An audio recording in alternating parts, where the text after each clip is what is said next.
आपका Indian masterminds में मैं हूं अयोध्या। सिविल सर्विसेज की तैयारी करने वाले हर एस्पिरेंट्स की ये उम्मीद होती है कि उसे परीक्षा में एक बेहतर रैंक मिलेगी। लेकिन अगर कोई एस्पिरेंट्स बेहतर रैंक ही नहीं बल्कि टॉप कर जाए यानी रैंक 1 ले आए, तो आप समझ सकते हैं कि उसे भर्ती ने मेहनत के साथ साथ स्मार्टली और कितने स्ट्रेटेजिक तरीके से पढ़ाई की होगी। आज हमारे साथ हैं राजस्थान की सबसे बड़ी सिविल सेवा परीक्षा राजस्थान एडमिनिस्ट्रेटिव सर्विसेज यानी RAS 2021 में टॉप करने वाले विक्रांत शर्मा। विक्रांत को बहुत बहुत बधाई। स्वागत है विक्रांत आपका। नमस्कार अयोध्या जी। बहुत बहुत अच्छा लगा मुझे कि आपने मेरे साथ इंटरेक्शन करने के लिए मुझसे समय लिया।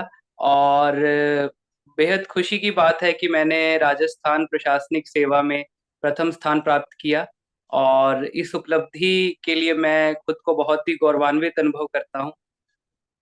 जी, मेरा पहला सवाल यही है विक्रांत कि ये जर्नी आपकी जो है अभी तक की किस तरीके की रही, आप इसको किस तरह से डिफाइन करेंगे?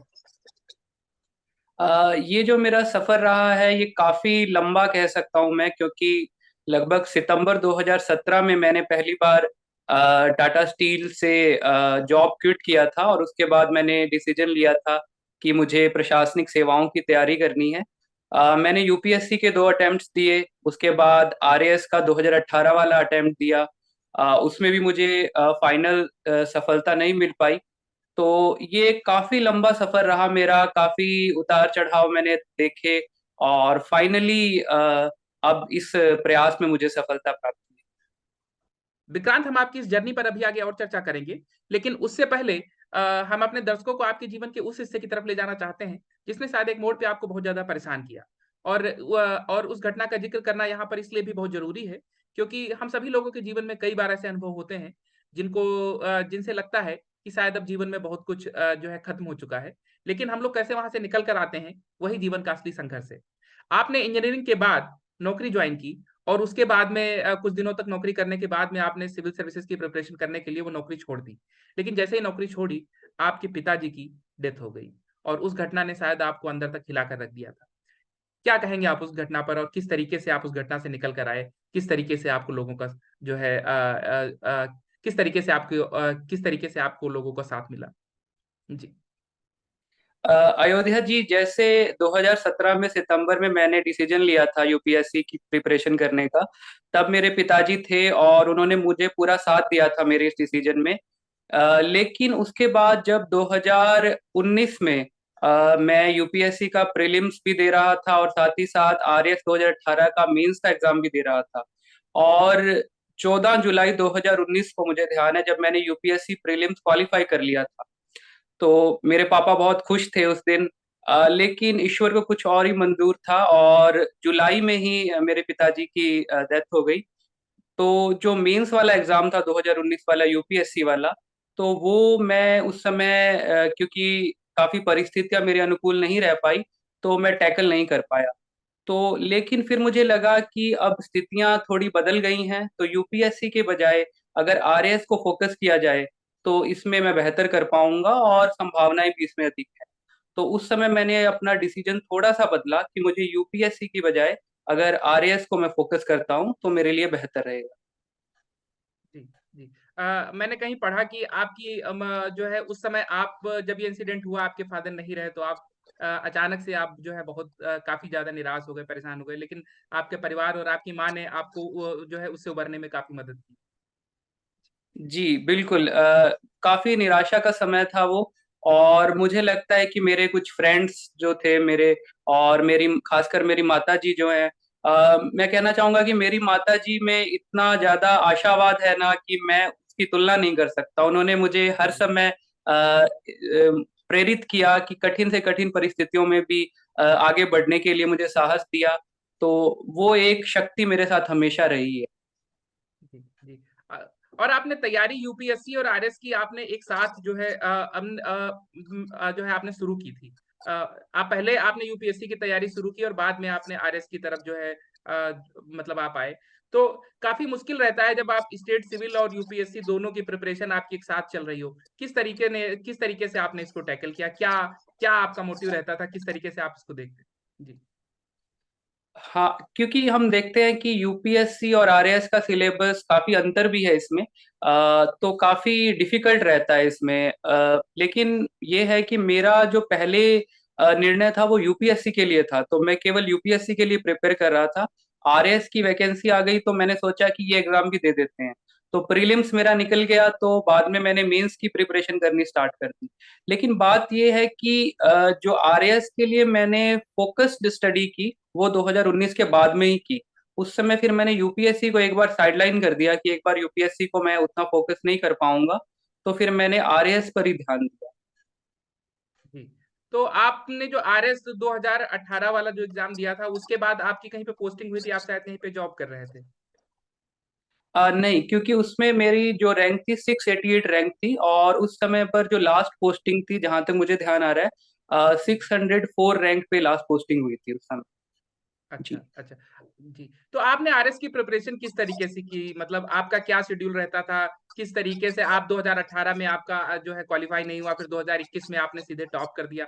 आपको क्या लगता है, क्या कमियाँ रह गई 2018 में, जिनको आपने जस्ट 3 साल में इतने अच्छे से आपने जो है उसको टैकल किया और फिर आपने टॉप किया? क्या आपकी स्ट्रेटजी थी? इसमें एक चीज तो ये थी कि 2018 वाला जो मेरा अटेम्प्ट था उसमें मैं यूपीएससी की तरफ भी मेरा थोड़ा ध्यान था, क्योंकि 2019 वाला मैं यूपीएससी का प्रीलिम्स भी दे रहा था, और साथ में 2019 में ही उसका आरएएस का मेंस था।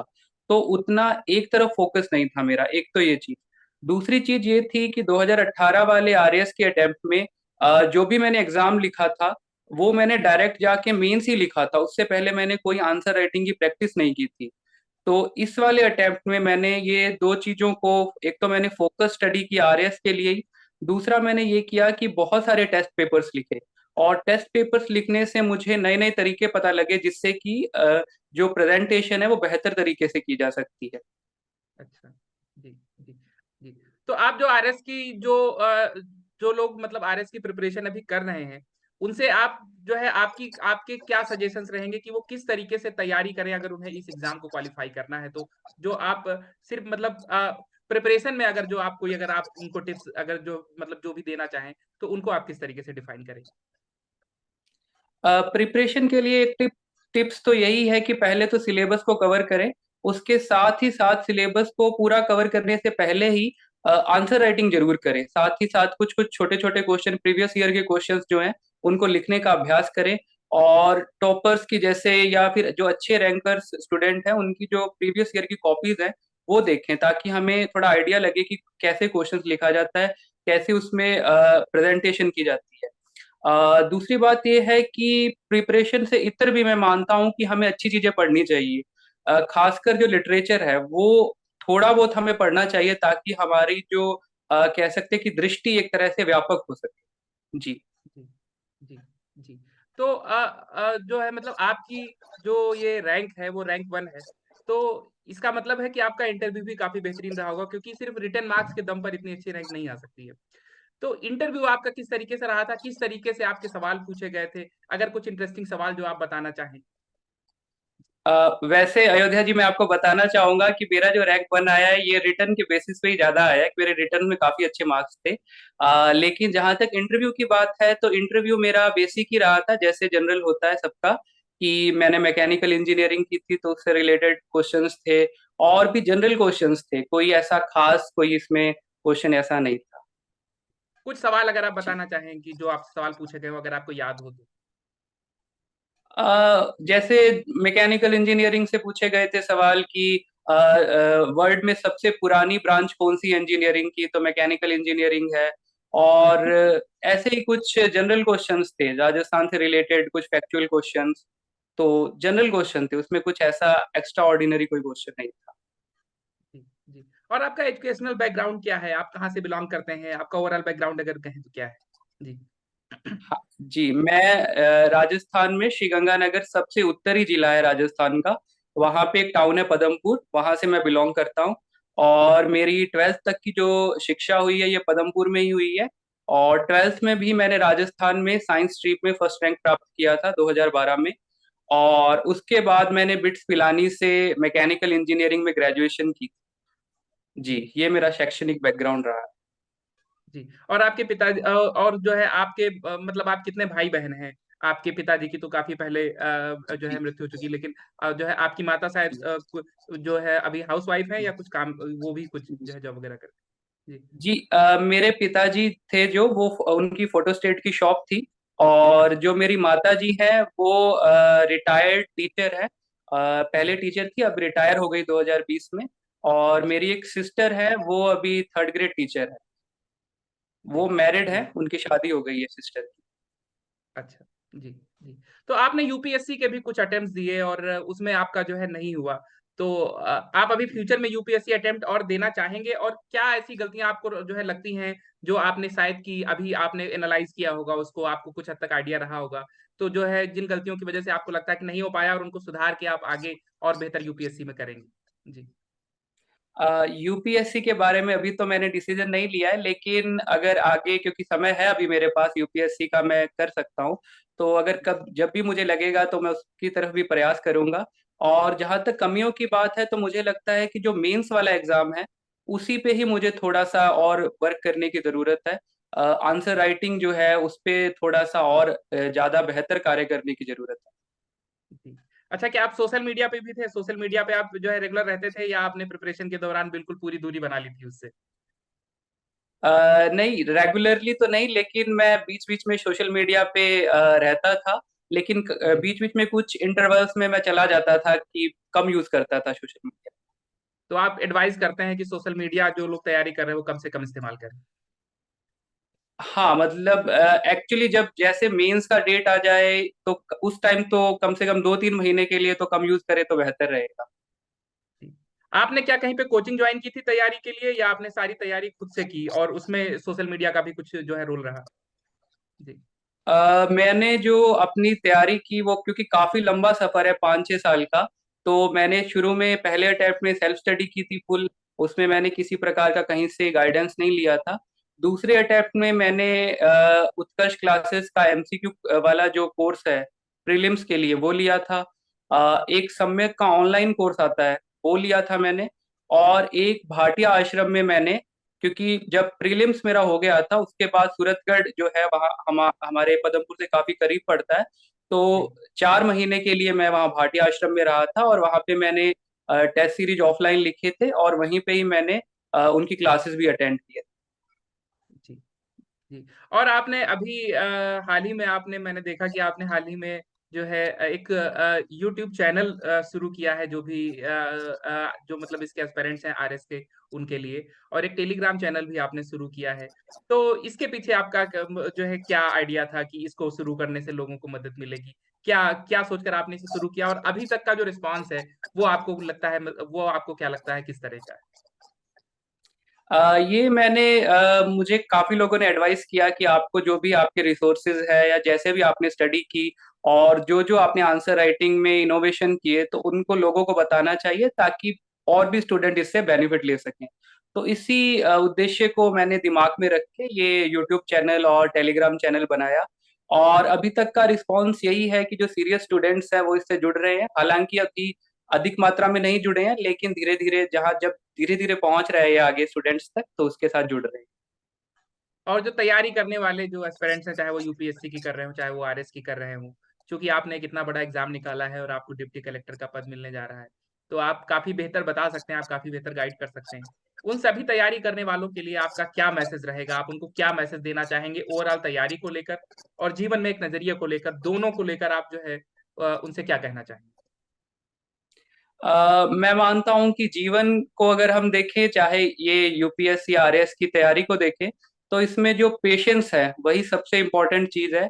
और हमको विपरीत परिस्थितियों में भी खुद को संभाल के रखना है, अपना धैर्य नहीं खोना है। बस अगर एक ये चीज हम अपने साथ रखेंगे और अपने मार्ग पर चलते रहेंगे, तो देर सवेर हमें सफलता जरूर मिलेगी। जी।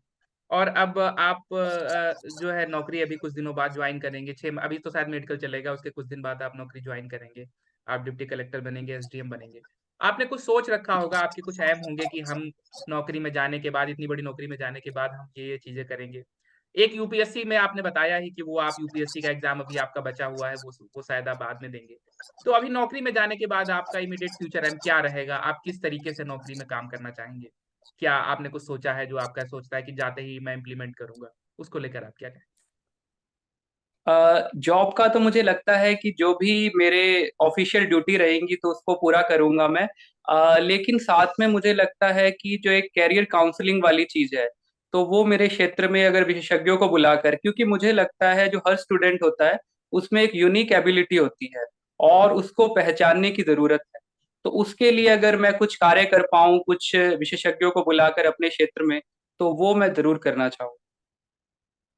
एक मेरा आखिरी आखिरी आखिरी सवाल जो है अभी, एक मेरा आखिरी सवाल और रहेगा अभी, कि जब आपका रिजल्ट आया था, तो उस समय आप जो है कहाँ पे थे और आपको कैसे पता चला और क्या रिएक्शन था आपके जो है घर वालों का, आपके परिवार का? क्योंकि ये पहले से डिसाइडेड होता है कि लास्ट डे जिस इंटरव्यू होता है तो उसी दिन रिजल्ट आता है।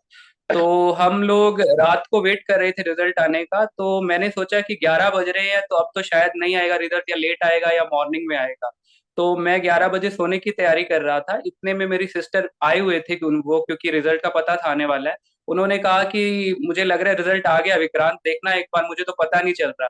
तो मैंने देखा उसमें, तो जैसे ही मैंने रिजल्ट देखा और रोल नंबर के ब्रैकेट में जब 1 लिखा हुआ था, तो पहले तो मैं थोड़ा शॉक हो गया, क्योंकि एक रैंक आना मतलब कोई पहले से नहीं डिसाइड कर सकता, कोई पहले से नहीं सोच सकता इस बारे में।